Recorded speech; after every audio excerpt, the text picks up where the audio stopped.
Her abusive ex grabbed her arm at the party. The Korean Mafia boss's hand went to his jacket. Part 2. Click the link in the description of this video to watch Part 1 to understand and know how my story all started. So friends, let's get into Part 2. 3 days. That's how long I'd been living in his house. Really living. Not hiding. Not waiting for the other shoe to drop. Just existing in a space where someone wanted me there. I was starting to sleep through the night. Starting to drink my coffee without checking the door every 30 seconds. Starting to believe that maybe this was real. Then his phone rang at 2 in the morning. I heard him answer in the other room. Korean. Fast. His voice that particular kind of calm that meant something was very wrong. If you're just joining us or you missed Part 1, hit that like button and subscribe so you don't miss what's coming. Drop your location and time in the comments. I want to know who's awake at 2 a.m. watching their world fall apart with me. When he came back into the bedroom, his face was different. Not scared. Hyuk-jin didn't do scared, but careful, calculated, like he was already 3 moves ahead of something I couldn't see yet. What happened? I asked. He sat on the edge of the bed, didn't look at me right away. My organization wants to meet you. Meet me? They want to know why I claimed you publicly. Why I've been using resources to protect you. Why I made you a priority without clearance. My stomach dropped. Clearance. In my world, personal attachments are liabilities. Especially ones that. He paused. That cost money. Time. Attention. I didn't ask you to. I know. He finally looked at me. But I did it anyway. And now they want to know if you're worth what I spent. Or if you're a problem they need to remove. The word remove hung in the air like smoke. Remove how? He didn't answer.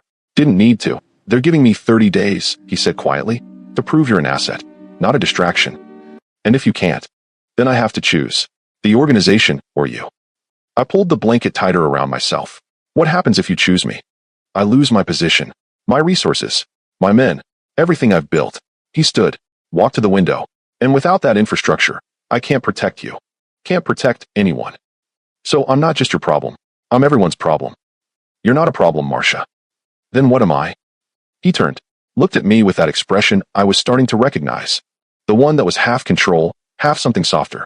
You're the first thing I wanted that wasn't about power, and they don't know what to do with that. I sat there, processing. 3 days ago, I thought the hard part was over. Thought accepting his protection meant safety. I didn't realize safety had a price. And that price was proving I deserved it. What do they want from me? I asked. Proof that you're more than what I feel for you. He said it simply. That you have value beyond being mine. And if I don't, then in 30 days, they'll make me let you go. And everyone I've kept away from you will know you're unprotected. He didn't say what would happen after that. He didn't have to. I'd spent 2 years running from Patrick. 18 months thinking I was finally free.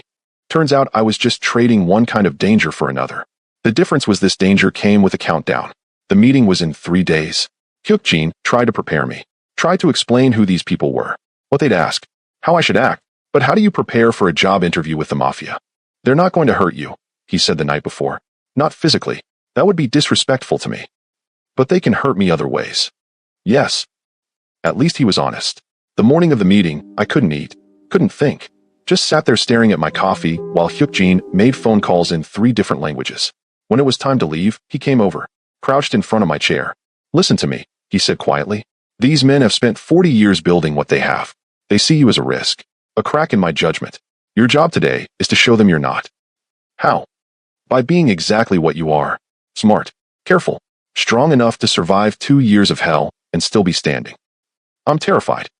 Good. Fear makes you sharp. He stood. Just don't let them see it. The building was downtown. Glass and steel. Looked like any other office. But the men waiting on the 15th floor were nothing like any interview panel I'd ever faced. 3 of them. All Korean. All older than Hyuk-jin. All watching me like I was a problem they needed to solve. Hyuk-jin stood beside me. Didn't sit. The man in the center spoke first. English. Accented but clear. You are Marcia. Yes. You are the woman Hyuk-jin has claimed publicly. The woman he has spent considerable resources protecting. I nodded. Do you know what those resources cost? No, sir. $230,000. 17 men reassigned from profitable operations. 6 weeks of his personal attention. He leaned forward. That is what you have cost this organization. My throat was dry. I didn't know. Of course you didn't. You were being protected. Protected people rarely know the price. Before I tell you what happened next, I need you to understand something. What these men said in that room changed everything I thought I knew about my own worth, and what I'd have to become to survive. If you're invested in this story, subscribe right now. Drop a comment and tell me, Would you fight to prove your value, or walk away to save everyone the cost? Because what I chose in the next 60 seconds set everything else in motion. We have documentation, another man said, sliding a folder across the table. Every threat neutralized, every intervention made, every expense logged. I opened it, saw my life itemized like a budget report. Patrick's relocation, $47,000. Hospital record acquisition, $8,500. Private investigator deterrent, $12,000. It went on for 3 pages. You see the problem, the first man said. Hyuk-jin has treated you as an investment, but investments must provide return. You have provided nothing except cost and distraction. I didn't ask for any of this. No, but you accepted it. And acceptance creates debt. He folded his hands. So we are offering a solution. You have 30 days to demonstrate value to this organization. If you succeed, you may stay under Hyuk-jin's protection with our approval. If you fail, I leave. You leave? And Hyuk-jin stops wasting our resources chasing ghosts who threaten you. I looked at Hyuk-jin. His face was stone, but his hand, the one closest to me, was clenched tight. What kind of value? I asked. That is for you to determine. We are not interested in what Hyuk-jin sees in you. We are interested in what you can do for us. The meeting lasted another 20 minutes, but that was the core of it. Prove I was useful, or lose everything. When we left, Hyuk-jin didn't speak until we were back in the car. I'm sorry, he said finally. For what? For making you worth something to them. You were safer when you were invisible. I stared out the window at the city passing by, at the life I'd been living for 3 days thinking I was finally safe. I don't want to be invisible anymore, I said quietly. Then we have 30 days to make you valuable. And if I can't? He didn't answer, but I already knew. If I couldn't prove I was worth the cost, I'd go back to being alone. And this time, there wouldn't be anyone watching from across the room with their hand on their jacket. This time, I'd be on my own. I spent the first week terrified, the second week angry. By the third week, I was something else entirely. Determined. Hyuk-jin had given me access to his office, told me to figure out what I could offer, what skills I had that an organization like his could use. I felt useless. I'd been a victim for so long I forgot I was anything else. Then I found my old resume. It was in a box from my apartment. Stuff I'd packed and forgotten about. I opened it one night when I couldn't sleep, and there it was. Master's degree in forensic accounting. Data analysis specialist. 5 years experience before Patrick convinced me I wasn't smart enough to keep working. I believed him. Quit my job. Stayed home. Let him tell me I was nothing. But the degree was real. The skills were real. I just buried them so deep I forgot they existed. The next morning, I showed Hyuk-jin. He stared at the paper like it was evidence of a crime. You have a master's degree? I still do. Technically. I felt stupid saying it. I haven't used it in 3 years. Why not? Patrick said I was wasting my time. That I should focus on. I stopped. It doesn't matter. I stopped working. Hyuk-jin set the resume down carefully. Forensic accounting. Finding financial discrepancies. Following money trails. Catching fraud. I shrugged. I was good at it. Before he made you think you weren't. Yeah. He picked up his phone, made a call, spoke in Korean for 2 minutes. When he hung up, he looked at me differently. Not like I was something to protect, like I was something useful. The organization moves a lot of money, he said. Legal businesses, investments, property, but also other things. Illegal things. Yes, and those operations require clean books, legitimate fronts, people who can make dirty money look clean. Money laundering. Financial management. He said it like there was a difference. We have accountants, but we don't have anyone who specializes in finding problems before they become investigations. I understood what he was saying. You want me to audit your operations. I want you to prove you can. The seniors are meeting again in 2 weeks. If you can show them something they didn't know, some risk they missed, some discrepancy they overlooked, they'll see you as valuable. And if I can't, then we're back where we started. He stood, walked to his desk, pulled out a laptop. Everything you need is here. Financial records for the last 3 years. Subsidiary companies. Property acquisitions. Investment portfolios. He set it in front of me. Find something wrong. And if there's nothing wrong, there's always something wrong. You just have to know where to look. He left me alone with the laptop. I sat there staring at it, at the chance to be something other than a victim, other than a cost. I opened the first file. Numbers. Hundreds of thousands of transactions. Dates. Names. Account transfers. It should have been overwhelming. Instead, it felt like coming home. I'd forgotten what it felt like to be good at something. To see patterns other people missed. To know that my brain wasn't broken. It was just trained on the wrong things. Patrick had spent 2 years teaching me to be small. Hyukjin was giving me 2 weeks to remember how to be sharp. I worked for 16 hours straight that first day. Found 3 discrepancies by midnight. Small things. Transfers that didn't match invoices. Expenses that appeared twice in different subsidiaries. Timing inconsistencies that could mean mistakes or could mean something else. When Hyukjin came to check on me, I had notes covering the desk. "You found something," he said. "I found a lot of things. I don't know what they mean yet, but something's off." He looked at my work, at the patterns I'd highlighted. "Keep going. What if I'm wrong?" "Then you're wrong. But I don't think you are." He met my eyes. "You're doing what they said was impossible. You're making yourself valuable." "I'm just looking at numbers." "No, you're proving Patrick was a liar." I worked for 6 more days. Barely slept. Barely ate. Just followed the money. And what I found made my stomach turn. Someone was stealing. Not small amounts. Millions. It was buried so deep I almost missed it. Transfers split across multiple accounts. Invoices that matched but referenced projects that didn't exist. Payments to vendors that weren't real companies. Whoever was doing this knew how to hide it. But they didn't know someone like me would be looking. I showed Hyukjin on day 8. This subsidiary, KPH Holdings. It's paid out $18 million in the last 2 years to a company called Meridian Solutions. And Meridian Solutions doesn't exist. Not legally. No registration. No tax filings. No physical address. His expression didn't change, but his hand stopped moving. "Show me." I pulled up the records. Showed him the pattern. Payments made quarterly. Always just under the threshold that would trigger automatic audits. Always approved by the same manager. "Who manages KPH?" I asked. 3 people. All senior. All trusted. One of them isn't. He made a call. Spoke quietly. When he hung up, his face was stone. "The seniors want to see what you found. Tomorrow." "Tomorrow? They gave you 30 days? You found something in 8. They want to know if it's real." My hands were shaking. "What if I'm wrong?" "Then you're wrong. But if you're right." He looked at me. "If you're right, you just saved this organization $18 million and exposed a traitor. What happens to the traitor? That's not your concern." But I could guess. The next morning, I stood in front of the same 3 men who'd given me the ultimatum. This time, I had evidence. I walked them through it. Every transfer. Every fake invoice. Every shell company. I'd spent 8 days tracking money through 6 different accounts across 3 countries. And it all led back to one person. A senior manager named Chun. One of the 3 who ran KPH Holdings. When I finished, the room was silent. The man in the center looked at Hyukjin. "You verified this?" I had 2 independent accountants check her work. "It's accurate." $18 million. "Yes." "Over 2 years." "Yes." The man looked at me. "How did we miss this?" "You weren't looking for it. The amounts were small enough individually. The accounts were diverse enough. And whoever set this up knew your audit patterns." Chin knew our audit patterns. "Yes, sir." Another silence. "What else did you find?" I hesitated, then opened my second folder. "There's more." Hyukjin's head turned. He didn't know about the second folder. I kept digging after I found the KPH problem. Wanted to see if it was isolated. I pulled out more documents. It's not. There are similar patterns in 2 other subsidiaries. Different managers. Different methods.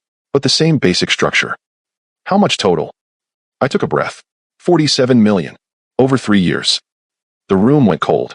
$47 million has been stolen from this organization, the senior said slowly. "And you found it in 8 days." "Yes, sir." "Why didn't our accountants find it?" "Because your accountants weren't looking for it. They were checking compliance. Making sure the books looked right. I was looking for what didn't make sense." He leaned back. Looked at the other 2 seniors. They spoke in Korean. Fast. Intense. When they finished, the center man looked at me. "You have provided significant value to this organization. Value that far exceeds the cost of your protection." I couldn't breathe. "However," he continued, "the people you have exposed are not forgiving. They have resources, connections, and they now know you are the reason their operations will end." "What does that mean?" "It means you are no longer a liability to Hyukjin. You are now a target to them." Hyukjin stepped forward. "She'll be protected."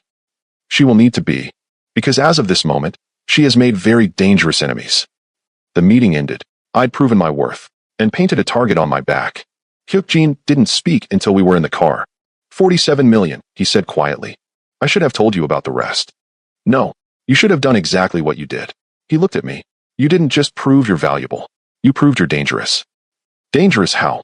"Dangerous to anyone trying to hide something." "Is that good?" "In my world, yes." But his hand was tight on the steering wheel. And I realized that being valuable and being safe weren't the same thing. I should have known it wouldn't end there. 3 days after my presentation, I got an email. Unknown sender. Encrypted. I almost deleted it. Then I saw the subject line, about Patrick. My blood went cold. I opened it. Inside were 3 photographs. Patrick, alive, sitting in what looked like a safe house. Looking healthy. Looking at the camera like he knew I'd see this. Below the photos, a message. He's ready to tell his story. About the man who threatened him, who made him disappear, who stole his girlfriend. The FBI is very interested. So are we. You have 48 hours to decide which story gets told, yours or his. There was a phone number at the bottom. My hands were shaking so hard, I dropped the phone. Hyuk-jin found me 20 minutes later, still sitting there, staring at nothing. What happened? I showed him the email. His face went blank. That terrible calm that meant violence was 3 seconds away. Who sent this? I don't know. Patrick's supposed to be in Nevada, under a different name, with no way to contact anyone. Then someone found him, and they're using him. Hyuk-jin made 3 calls, all in Korean, all short. When he hung up, he looked at me. This is Chun, or someone working with him. They know you exposed them. They know the organization is moving against them, so they're building leverage. With Patrick's testimony, if he goes to the FBI and claims I threatened him, kidnapped you, forced him to disappear, they'll investigate. And investigations expose everything. Not just me, the whole organization. So what do? We find out who's protecting Patrick and why. He pulled out his laptop, started tracing the email, the photos, the metadata. I just sat there. Patrick was alive. Patrick was talking. Patrick was being offered money and protection to destroy the man who'd saved me. And somewhere, someone thought I'd help him do it. The phone rang. Unknown number. I looked at Hyuk-jin. He nodded. I answered. Marcia. Patrick's voice. Smooth. Familiar. Like poison I'd almost forgotten tasted sweet. Patrick. I've missed you. I don't care. You should, because I'm about to become very important to your new life. I heard him shift. These people, the ones protecting me, they have an offer. You corroborate my story. Tell the FBI that Hyuk-jin threatened you, forced you to stay, and we both walk away. Free. Protected. Together. Together? Like we should have been, before he got between us. I wanted to throw up. You put me in the hospital, Patrick. I made mistakes. I'm sorry, but he's not better. He's just richer. He never hurt me. He controlled you, isolated you, made you dependent. Sound familiar? It did. God help me, it did. I'm not helping you, I said. Then you're helping them. The people who stole $47 million. The people who'll kill me if I don't give them what they want. His voice dropped. They told me about your audit, Marcia. How you found their operation. How you exposed them. They're not happy. And they're offering me a deal. My testimony for their protection. Your cooperation for your safety. You're threatening me. I'm offering you a choice. Help me tell the truth, or watch Hyuk-jin go to prison while the people you exposed come for you. He hung up. I sat there, phone in my hand. Hyuk-jin was already pulling up files, maps, locations. They're using Patrick as bait, he said, offering him money and protection to testify. Probably promised him they'd help him get you back. What happens if he testifies? Federal investigation, asset seizure, arrests. The organization collapses. And me? You become the victim he rescues. The woman I kidnapped and controlled. His credibility goes up. Mine goes down. And you're caught in the middle. What happens in the next 48 hours will either save everything I've built or destroy it completely. If you've made it this far, you're invested. Hit that subscribe button. Tell me in the comments, would you trust the man who saved you or the man who almost killed you? Because the choice I made next changed everything. I didn't sleep that night. Just stared at the ceiling thinking about Patrick's voice. He sounded so reasonable, so calm, like he was the victim, like I was the one being controlled. Hyuk-jin came in around 3. You should rest. I can't. He sat on the edge of the bed. What did Patrick say that's keeping you awake? That you're no different than him. That you control me too, just with better resources. Do you believe that? I thought about it. Really thought. Patrick controlled me by making me small, by convincing me I was nothing without him, that I deserved what he did. I looked at Hyuk-jin. You've never made me feel small. But I did control your life. You protected my life. There's a difference. Is there? Yes. I sat up. Because when I wanted to leave, you let me. You gave me a choice. Patrick never gave me choices. He gave me consequences for disobedience. Hyuk-jin was quiet. The seniors gave me 48 hours, I said, to decide if I'm going to complete this audit or destroy my findings and help Patrick instead. They can't make you. They can. Patrick's testimony puts you in prison. My testimony could keep you out, but only if I'm willing to say you didn't threaten him, didn't force me, didn't do any of the things he's about to claim. And if you tell the truth, then I become the woman who chose a criminal over her victim ex-boyfriend. The courts won't believe me. The FBI won't believe me. And Patrick's people, Chin's people, they'll make sure I disappear. I won't let that happen. You might not have a choice. He stood, walked to the window. There's a third option, he said quietly. What? You complete the audit. Present the findings to the seniors. Expose Chin's entire operation. He turned. And you record Patrick's threats. His confession that he's working with the people who stole $47 million. That he's lying for money. He won't confess. He will if he thinks you're helping him. I understood what he was saying. You want me to call him back? Pretend I'm considering his offer. Get him to admit he's being paid to lie. Yes. And then what? Then we give that recording to the FBI along with the audit findings. Prove Patrick's testimony is bought. Prove Chin's faction is trying to frame me to avoid consequences. That's a lot of things that have to go right. Yes. And if they don't, then we both lose everything. I picked up my phone, looked at Patrick's number. I spent 2 years being afraid of him. 2 years running. You don't have to do this. Yes, I do. I stood. Because if I don't, he wins. And I'm done letting him win. I called Patrick. He answered immediately. I knew you'd come around, he said. I haven't come around. I have questions. Ask. These people protecting you. The ones who want me to help you. What did they promise you? Money. New identity. And you. You really think I'd go back to you? I think you don't have a choice. Your mafia boyfriend is going down. With or without your help. I'm offering you a way out that doesn't end with you in witness protection or a grave. How much are they paying you? He hesitated. That's not important. It is to me. I want to know what my cooperation is worth. 500,000, plus relocation expenses. And what do you have to do? Testify that Hyuk-jin threatened me, forced me to leave, that he's been holding you against your will, that you're too scared to leave. That's a lot of lies for 500,000. It's not lies if it's true. It's not true, Patrick. Isn't it? You're living in his house, under his protection, doing work for his organization. Sounds pretty controlled to me. I'm choosing to be here. Are you? Or did he just make you think you're choosing? That question sat in my chest like a stone, because I didn't know anymore. I need time, I said. You have 36 hours. Then I'm talking whether you help me or not. And if I don't help, then you're on your own. And Chin's people are very creative when they're angry. He hung up. I looked at Hyuk-jin. Did you get it? He held up his phone. Recording. Every word. Is it enough? It's a start. But we need more. We need proof that Chin's faction is paying him. That they're coordinating the testimony.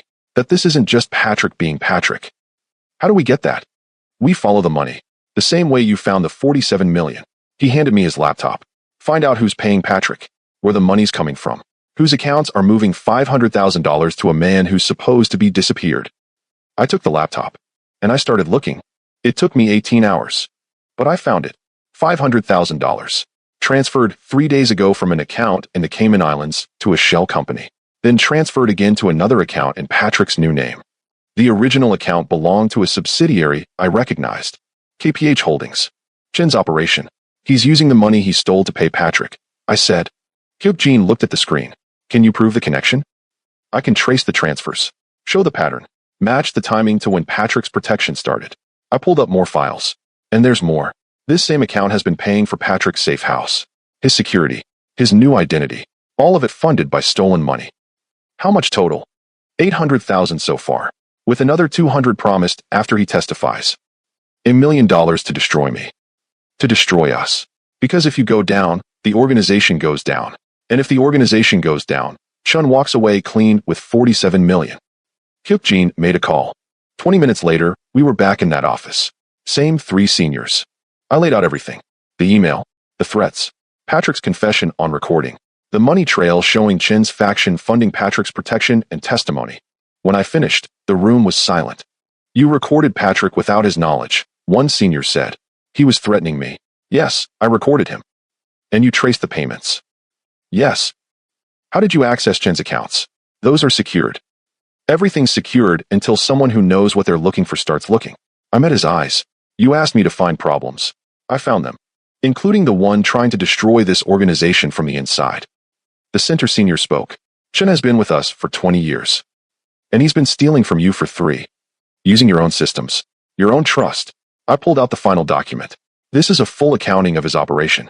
Every account, every transfer, every shell company. It's all here. He took the document. Read it slowly. If we move against Chun, he triggers Patrick's testimony. Not if you move first. Give this to the FBI. Show them Chin's been funding a witness to lie. Show them Patrick's confession. Let them handle Chun legally while you handle him your way. And Hyuk-jin, cooperating witness, providing evidence against a criminal conspiracy. The FBI won't care about protection work when they can take down a $47 million fraud operation. The seniors looked at each other, spoke in Korean, fast, intense. When they finished, the center man looked at me. You understand what you're proposing. You want us to sacrifice Chun to protect Hyuk-jin and use Patrick as proof that Chun tried to frame us. I want you to use the truth. Chun stole from you. Patrick's lying for money. I found both. What you do with that information is your choice. And if Chun has insurance, other testimony, other evidence, then I keep digging until I find it all. He smiled. Small, cold. You are very different from the woman who came here 3 weeks ago. 3 weeks ago, I was trying to prove I wasn't a liability. Now I'm showing you I'm an asset. Yes, you are. He stood. We will handle Chun. You will handle Patrick. Handle him how? However you need to. He is your threat. End him. I understood what he meant. Not kill. Destroy. I'll need access to everything Patrick said, everyone he's talked to, every promise he's been made. You'll have it. The meeting ended. We'd bought time, but the clock was still running. And Patrick still thought he was winning. The attack came 36 hours later. I should have known they wouldn't wait. Chen's people knew we had evidence, knew we'd exposed them, knew they had one move left before everything collapsed. They came for both of us. 3 a.m. Hyuk-jin's compound. Alarms went off. Lights flooded the grounds. His men moved into position, but Chen's people weren't subtle. They came with numbers, with weapons, with nothing left to lose. Hyuk-jin got me into the safe room. Steel door, reinforced walls, security cameras showing every angle. Stay here, he said. Where are you going? To end this. He left before I could stop him. I watched on the monitors, saw his men engaging, saw the breach attempts, saw the controlled chaos of people willing to kill to avoid consequences. Then I saw something else. Another car, pulling up alone. Someone getting out. Patrick. He walked through the firefight like he was invited. Hands up. No weapon visible. But I knew better. He had something worse than a weapon. He had a wire. I could see it. Small device clipped to his belt. Recording everything. If Hyuk-jin's men killed him, it would be on tape. If Hyuk-jin killed him, it would be murder on recording. Patrick was betting on hesitation. Betting that I'd see him and freeze like I always had. He was wrong. I left the safe room. Hyuk-jin's men tried to stop me. I pushed past them. Patrick saw me coming. Smiled. That smile. The one that used to make me feel special before it made me feel small. Marcia, he said. Loud enough for the wire to catch. I'm here to help you. To get you away from these people. I don't need help. Yes, you do. Look around. This is what he's brought you to. Violence. Danger. This isn't safety. He took a step toward me. I didn't move. You're recording this, I said. I'm documenting it. For when the FBI asks what happened here tonight. You mean for when you lie about what happened? I'm not lying. I'm saving you. He reached for me, and I let him. Let him grab my arm. Let him pull me close. Let him think he was winning. Then I pulled out my phone. Say that again, I said. About saving me. What? Say it again. About how you're here to rescue me. About how this is all Hyuk-jin's fault. About how you're the hero. I held up the phone. Say it for my recording. His face changed. Understanding. You're recording me. Just like you're recording me. Except mine has something yours doesn't. What? The truth. That you walked into an active crime scene. That Chin's people are attacking this compound. That you're here with them. Working with them. Coordinated with them. I stepped back. Your wire is recording evidence, all right.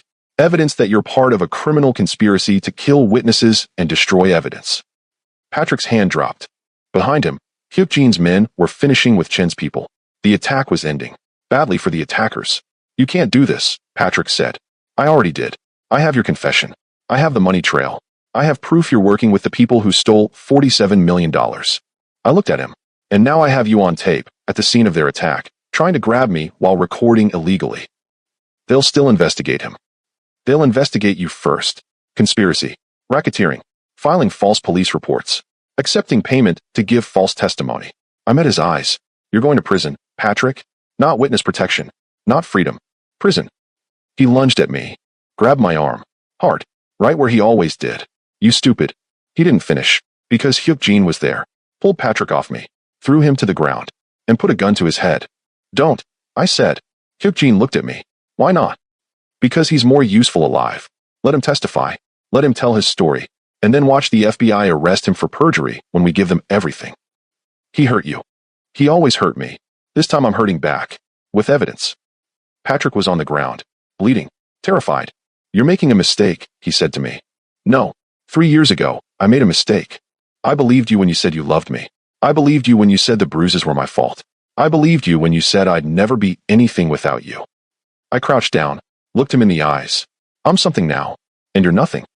Police arrived 10 minutes later. Chin's people were arrested. Patrick was arrested. The scene was documented. And my recording went straight to the FBI along with $47 million worth of evidence. Patrick had come to save me. Instead, I buried him. And I didn't feel bad about it. Not even a little. The fallout took 3 months. Patrick went to trial. Federal charges. Conspiracy. Fraud. Attempted witness tampering. He tried to claim he was coerced. That Chin's people forced him. That he was a victim. The jury didn't buy it. 8 years. Federal prison. Chin got 23. His operation was dismantled. The $47 million recovered. The organization restructured. And I became something I never expected. Valuable. The seniors offered me a permanent position. Forensic financial analyst. Full protection. Autonomy within the organization. Salary that made my old job look like minimum wage. I could have said no. Should have said no. But I didn't. Because for the first time in my life, I was good at something that mattered. Something that used my brain instead of breaking it. I wasn't a victim anymore. I wasn't even a survivor. I was something else. Something Patrick tried to destroy and Hyuk-jin helped me rebuild. I was powerful. Not his power. Mine. 3 months after Patrick's sentencing, I moved into an office in Hyuk-jin's building. My own space. My own team. My own operation. I reported to the seniors directly. Not through Hyuk-jin. Not as his claimed woman. As an independent operator with specialized skills. The first week, I found another discrepancy. Smaller. Cleaner. But there. Handled it before it became a problem. The second week, I audited a new acquisition. Found issues. Fixed them. The third week, one of the seniors called me directly. We have a situation. Possible infiltration in our Los Angeles operations. Can you look? I looked. Found 3 undercover federal agents. Documented their cover identities. Their communication patterns. Their real purpose. Gave the information to the seniors. They handled it quietly. And I realized I'd become exactly what they needed. Someone who could see what others missed. Someone who could find threats before they became disasters. Someone who'd been trained by an abuser to notice every detail, every inconsistency, every lie. Patrick had taught me to see patterns in violence. I'd learned to see patterns in everything else. Hyuk-jin and I didn't live together anymore. Not because we weren't together, but because I needed space that was mine. Space that wasn't protection or claim or anything except my own. He understood. Came by 3 nights a week. Sometimes 4. We had dinner. Talked about work. About the organization. About things that mattered. And sometimes we didn't talk at all. Just existed in the same space. Comfortable. Equal. He wasn't my protector anymore. He was my partner. Not in the romantic sense. Though that was there too. But in the sense that we both had power. Both had value. Both had something the other respected beyond feelings. 6 months after Patrick's sentencing, I was working late. Hyuk-jin came in. Didn't knock. Just walked into my office like he belonged there. You should go home, he said. Almost done. You said that 2 hours ago. This time I mean it. He smiled. Sat in the chair across from my desk. Watch me work. What? I asked. You're different. Different how? Settled. Like you finally figured out where you fit. I looked at him. Did I? You tell me. I thought about it. About the woman who walked into that party 3 years ago. Who let Patrick grab her arm because she was too scared to make a scene. Who froze while a stranger's hand went to his jacket. That woman was gone. In her place was someone who audited criminals. Who found threats. Who recorded confessions and sent abusers to prison. Someone who chose this world because it valued what she could do. Yeah, I said. I think I did. Hyuk-jin stood. Walked around the desk. Kissed me. Gentle. Like he had the first time. Good, he said. Because we have a problem in Miami. And I think you're the only one who can fix it. I smiled. Send me the files. He did. And I got to work. Because this was my life now. Not the life I planned. Not the life I wanted before Patrick destroyed everything. But the life I built after. The life where I was valuable. Where I was chosen. Where I was mine. 3 months later, everything changed again. Not in a bad way. Just different. The seniors called a meeting. All of them. Plus Hyuk-jin. Plus me. I thought it was another audit. Another problem to solve. Instead, it was something else. Marcia, the center senior said, in the last 9 months, you have provided this organization with significant value. You have recovered $47 million. You have identified and removed internal threats. You have prevented federal infiltration. You have proven yourself to be an essential asset. Thank you. We are not thanking you. We are promoting you. I blinked. Promoting me? You currently operate as a consultant, an analyst, someone we call when there are problems. He leaned forward. We are offering you a position as a full member of this organization, with rank, with authority, with permanent protection that is institutional, not personal. I looked at Hyuk-jin. He wasn't surprised. He knew this was coming. What does that mean? I asked. It means you are no longer under Hyuk-jin's protection. You are under organizational protection. Your value is recognized by the collective, not just by him. And if I say no, then you continue as you are, consultant, independent, but without the full benefits and security of membership. What are the benefits? He smiled. Financial security, complete operational autonomy, your own team, your own resources, and the certainty that anyone who threatens you answers to more than just one man. I understood what he was offering. Freedom within structure, power within hierarchy, the chance to be valuable on my own terms. I accept, I said. The meeting continued for another hour. Details, contracts, operational procedures. When it ended, Hyuk-jin and I walked out together. You knew? I said. I recommended it. 3 months ago. Why didn't you tell me? Because it needed to be their decision, not mine. He stopped, looked at me. You're not mine anymore, Marcia. You're theirs. And that's better. Better how? Because if something happens to me, you're still protected, still valued, still safe. He touched my face. I claimed you when you needed it. Now you don't need it anymore. You earned your own place. He was right. I had. The woman who'd been grabbed at a party 3 years ago was gone. The woman who'd frozen while a stranger's hand went to his jacket was gone. The woman who believed she deserved abuse was gone. In her place was someone else. Someone who found patterns, who solved problems, who made dangerous people nervous and powerful people grateful. Someone who chose this life because it gave her what the normal world never did. Value that wasn't about being protected. Value that was about being capable. 2 weeks after my promotion, I was working in my new office. Bigger, better view, full security clearance. My assistant knocked. There's someone here to see you. Says it's personal. Who? She wouldn't say. Just said you'd want to know she came. I told him to send her in. The woman who walked through my door was familiar. Someone from before Patrick, before Hyuk-jin, before all of this. My old boss, from the forensic accounting firm where I'd worked 5 years ago. Before I quit, before Patrick convinced me I wasn't good enough. Marcia, she said. Catherine, I heard you were working again. In finance. In a manner of speaking. She looked around my office, at the security, at the obvious wealth and power infrastructure. I came to apologize, she said. For what? For not fighting harder when you quit. For accepting your resignation without asking why. For not seeing what was happening to you. I stared at her. You knew? I suspected. The bruises you try to hide. The way you flinched when your phone rang. The way you stopped smiling. She sat down without being invited. I suspected, but I didn't ask. And I should have. Why are you here now? Because someone told me you're one of the best forensic analysts on the East Coast. That you've recovered millions. That you've built a reputation for seeing what others miss. She met my eyes. And I wanted to know if the rumors were true. If you really became what I always knew you could be. They're true. Good. She stood. Because I wanted to tell you I was wrong. Patrick was wrong. Everyone who let you walk away was wrong. She handed me a card. If you ever want to come back to legitimate work, I have a position for you. Full partnership. Your own team. Complete autonomy. I looked at the card. 5 years ago, I would have cried. Would have taken it. Would have been grateful. Now I just smile. I appreciate the offer. But I'm exactly where I need to be. In organized crime? In a place that values what I can do more than what I've survived. She nodded. I understand. But if you change your mind, I won't. She left, and I went back to work. Because this was my life now. The life I chose. The life I built from the wreckage of the one Patrick destroyed. Was it legal? No. Was it safe? Safer than being helpless. Was it what I planned? Not even close. But it was mine, and that was enough. That night, Hyuk-jin came by. Found me on my balcony, looking out at the city. Catherine came to see me. I said. I heard. She offered me a job. Legitimate work. Partnership. Are you taking it? No. Why not? I turned to look at him. Because the legitimate world didn't save me when I needed saving. Didn't value me when I needed valuing. Didn't see me when I needed to be seen. And this world did. You did, and then you taught me how to save myself. He stood beside me, quiet. Do you regret it? He asked. Any of it? I thought about the party, about Patrick's hand on my arm, about the moment I saw a stranger's hand move toward his jacket, about everything that came after. No, I said, I don't. Even knowing what you know now, what this life costs. This life cost me my